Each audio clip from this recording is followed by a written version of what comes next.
About 1/5 of charitable giving occurs in the month of December. And right now, there is a study that says 63% of donors are being cautious with their giving this year because of their finances, the economy, and of course, our sky high, 40-year high inflation.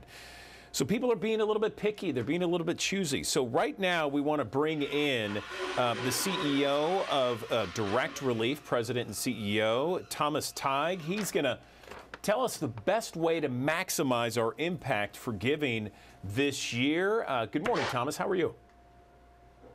Morning, Andrew. Thank you for having me. Yeah, appreciate you being back here. So tell us how inflation is affecting nonprofits this year.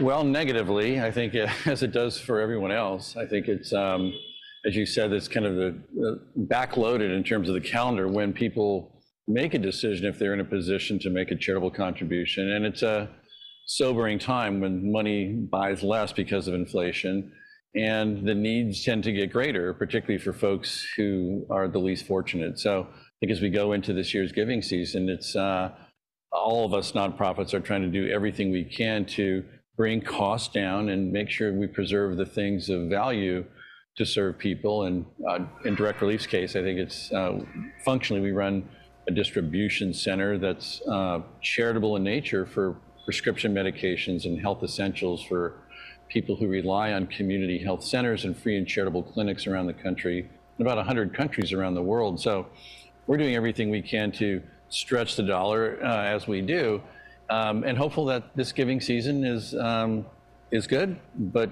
not necessarily planning on it. So really looking hard at what we can do to stretch every dollar in what could be a tough giving season, and we'll see how the economy shakes out. You would probably know that better than I would. Yeah, well, it's tough, and you know, there's a lot of forecasters that don't have a bright outlook, especially in 2023. But when it comes to charitable giving now and the rest of the year, month of December, let's talk about some of the tips, suggestions, useful ways, recommendations that you suggest for people to decide on which charity to give to. I think the first step and the most important one is figuring, and no one can tell you this, it's a very personal decision what you care about.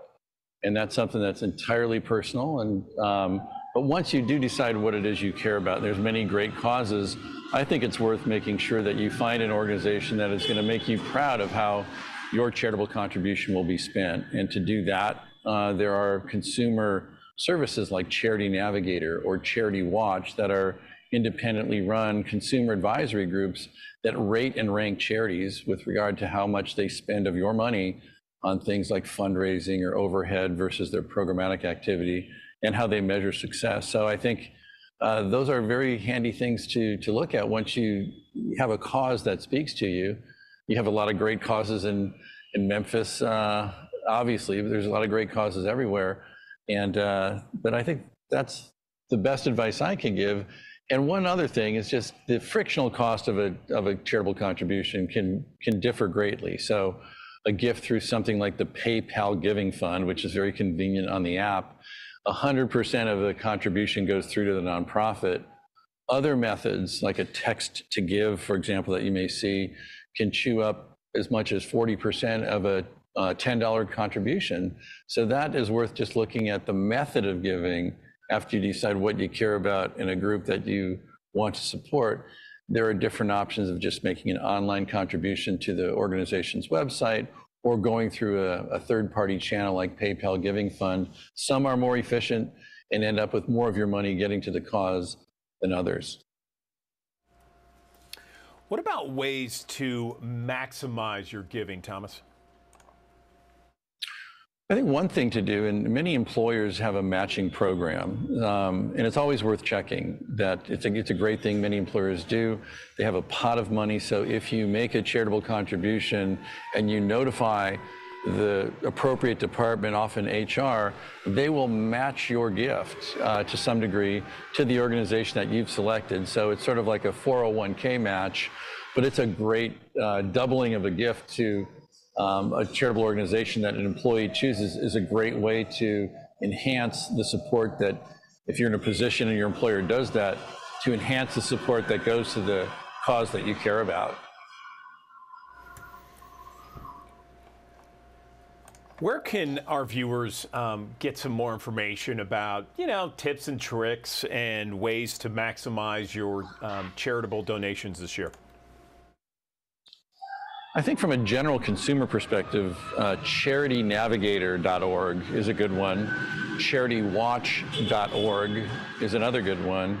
The Better Business Bureau's Wise Giving Alliance, I think it's give.org. That has general consumer advice, irrespective of a particular charity. And directrelief.org is our organization that has 75 years of history, more than a reasonable person would ever want to absorb, but it's all there. But I think it's worth taking a look at these consumer advisory websites, because that's why they exist, to make sure that consumers who are interested in making contributions make it in as a well-informed way as possible. Okay, Thomas Tighe, Direct Relief President and CEO. We appreciate your time. Thanks for the insight.